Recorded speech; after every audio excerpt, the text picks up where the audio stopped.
Lyca production Subaskaran மற்றும் red rain movies தயாரிப்பில் உலக நாயகன் கமல்ஹாசன் நடிப்பில் பிரம்மாண்ட இயக்குனர் சங்கர் இயக்கத்தில் உருவாகியுள்ள இந்தியன் 2 திரைப்படம் உலகமெங்கும் உள்ள உங்கள் அபிமான திரையரங்குகளில் வெற்றிகரமாக ஓடிக்கொண்டிருக்கிறது. சவுக்கு சங்கர் வழக்கு உயர்நீதிமன்றத்திற்கு மாற்றம் செய்யப்பட்டிருக்கிறது. குண்டர் தடுப்புச் சட்டத்தில் கைதான சவுக்கு சங்கருக்கு இடைக்கால ஜாமீன் வழங்கியிருக்கிறது உச்சநீதிமன்றம். மற்ற வழக்குகளுக்கு இந்த ஜாமீன் பொருந்தாது என்றும் உச்சநீதிமன்ற நீதிபதிகள் கூறியிருக்கிறார்கள். குண்டர் தடுப்புச் சட்டத்தில் கைது செய்யப்பட்ட சவுக்கு சங்கருக்கு இடைக்கால பிணை வழங்கியிருக்கிறது உச்சநீதிமன்றம்.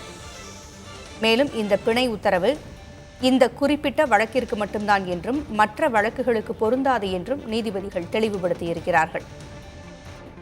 இடைக்கால பிணை என்பது தடுப்பு காவல் விவகாரத்தில் சென்னை உயர்நீதிமன்றம் முடிவெடுக்கும் வரை மட்டுமே என்றும் நீதிபதிகள் தெளிவுபடுத்தியிருக்கிறார்கள்.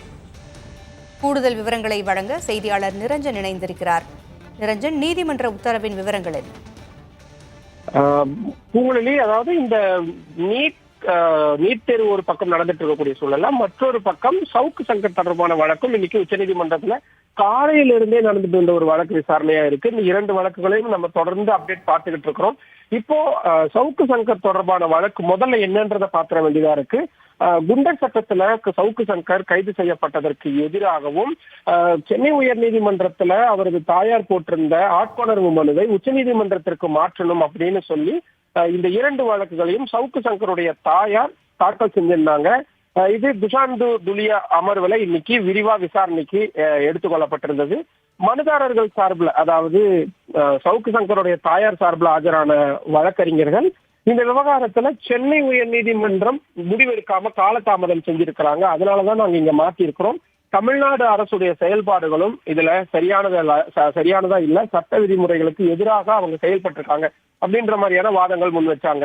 தமிழ்நாடு அரசு தரப்புல சவுக்கு சங்கர் தொடர்ச்சியா இது போன்ற குற்றச்செயல்கள்ல ஈடுபடக்கூடியவராக இருக்கிறாரு. ஏற்கனவே அவரு அரசு ஆவணங்களை தவறான முறையில கையாண்டிருக்கிறாரு அப்படின்ற மாதிரியான குற்றச்சாட்டுகள் அவர் மேல இருந்து வழக்குகள் பதிவு செய்யப்பட்டது.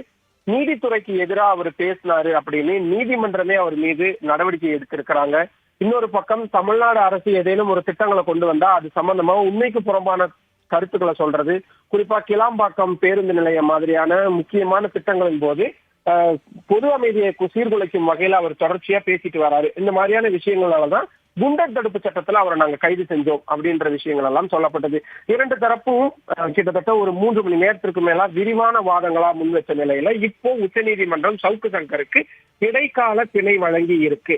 எப்போ வரைக்கும் அப்படின்னா, இப்ப சென்னை உயர் நீதிமன்றத்துல இந்த குண்டர் சட்டத்திற்கு எதிராக சவுக்கு சங்கர் தொடர்ந்து இருக்கக்கூடிய வழக்கு அப்படின்றது இன்னும் முடிவெடுக்கப்படாமல் இருக்குது. அந்த வழக்குல சென்னை உயர் நீதிமன்றம் முடிவெடுக்கும் வரை இந்த இடைக்கால பிணை அப்படின்றது நீட்டிக்கப்படும் அப்படின்றத சொல்லியிருக்கிறாங்க. அப்படின்னா அவர் உடனே வெளியே வந்துருவாரு அப்படின்னா அதுலயும் ஒரு சிக்கல் இருக்கு.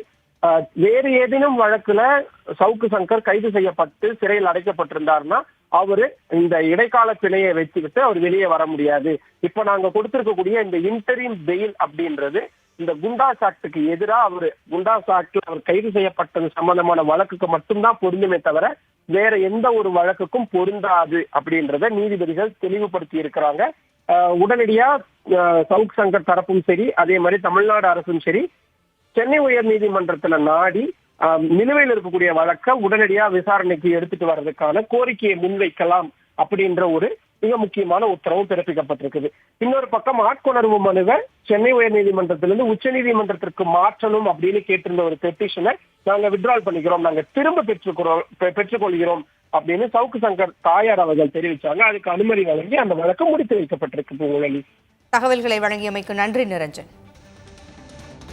லைகா புரொடக்ஷன் சுபாஷ்கரன் மற்றும் ரெட் ரெயின் மூவிஸ் தயாரிப்பில் உலக நாயகன் கமல்ஹாசன் நடிப்பில் பிரம்மாண்ட இயக்குனர் சங்கர் இயக்கத்தில் உருவாகியுள்ள இந்தியன் 2 திரைப்படம் உலகமெங்கும் உள்ள உங்கள் அபிமான திரையரங்குகளில் வெற்றிகரமாக ஓடிக்கொண்டிருக்கிறது.